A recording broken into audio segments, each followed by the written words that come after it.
Welcome to the video on finding the extrema of a function of two variables. So this is going to be similar to some of the concepts that you've seen in Calc 1 with functions of one variable, only now we have two, f of x and y. Later on we'll get to three variables, x, y, and z, and that's going to go slightly differently, but in terms of just two variables, x and y, there is a way to find extrema with these using the gradient. So we'll start off with a couple of definitions. So an absolute max at a point x naught y naught is defined by the function value there being bigger than or greater or equal to the function value of all other points. So if we have an absolute max, that means it's going to be bigger than everything else. So all other values in the domain D are going to be smaller than at this particular point. Also, if I have an absolute min, that means every other point has to be bigger than this function value here. So this function value at that point x naught y naught is going to be smaller than or equal to everything else. Those collection are going to be called absolute extrema. Alright, so the collection of absolute maxes and mins all together, those are called absolute extrema. There's also relative max, relative min. Some people call these local max, local min, so you may hear that term as well. But a function f of x, y is said to have a relative max if at that point my function value is bigger than or equal to everything else nearby. And so nearby is defined for everything in an open disk containing x naught, y naught. So any little disk that you want to draw, a small circle around this point, should contain values that are going to be smaller than this relative max. Similarly, for relative min, this is a point where the function value at that point is going to be less than or equal to all the function values nearby. So all the function values in an open disk around that point. So, and then again, this collection of relative max and min are called relative extrema. Alright, so if they ask for the relative extrema, you want to find all max and all min. Alright. So in order to find these and classify these, first we're going to look at critical points. So a critical point, that's going to be, before we had where the derivative was 0 or undefined. So Calc 1 definition, critical point in one variable is where the derivative was 0 or undefined. Here we're going to have the gradient replacing the derivative. So a critical point for z is f of xy is going to be the coordinate where the gradient of f is 0 or undefined. So rather than derivative, we have gradient.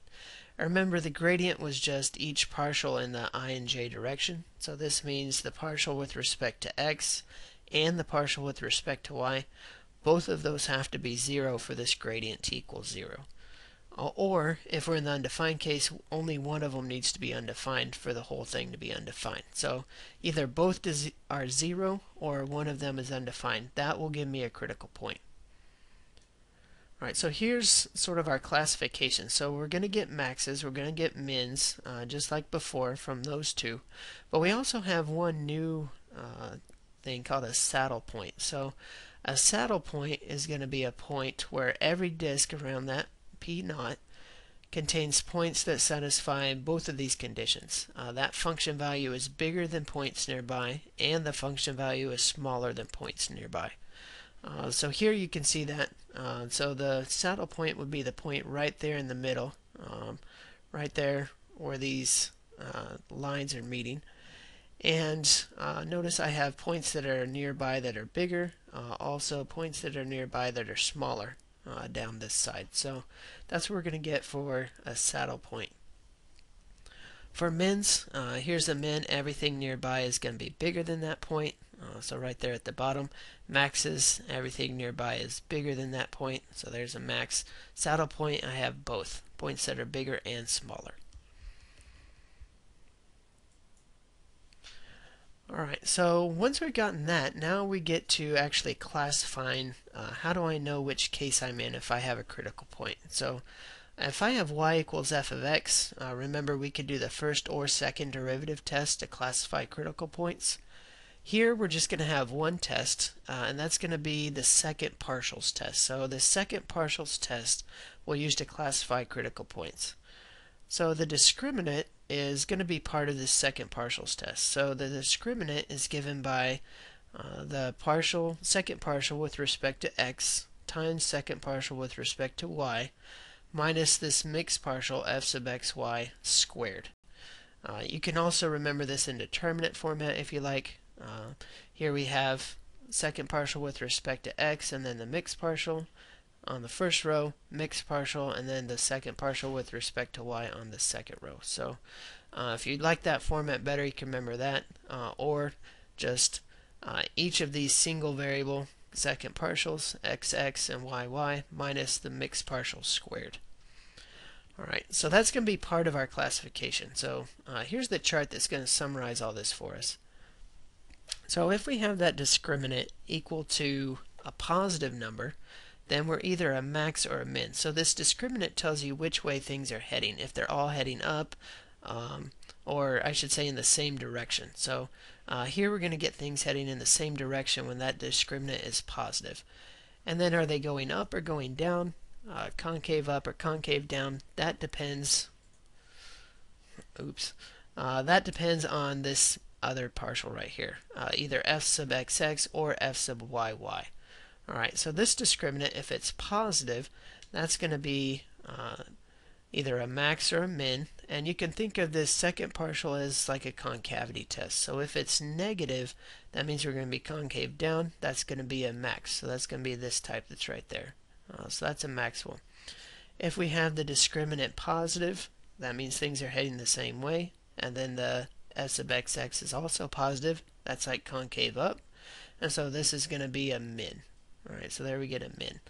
And you can also use f sub yy there. So if that's easier to compute, you may want to compute that instead.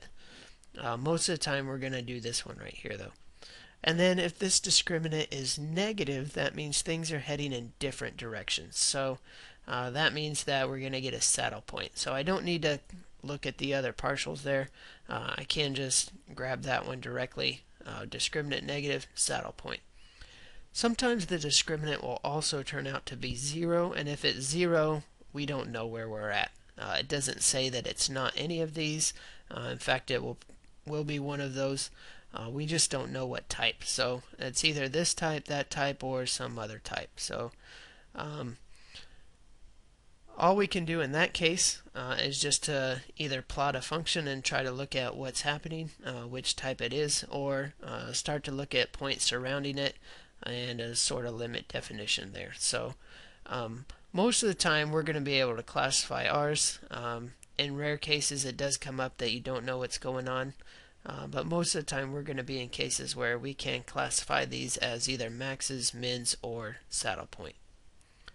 Alright, the next video is going to have some examples worked out, so this is sort of the background information we need, and then your next video you'll see a bunch of examples worked out.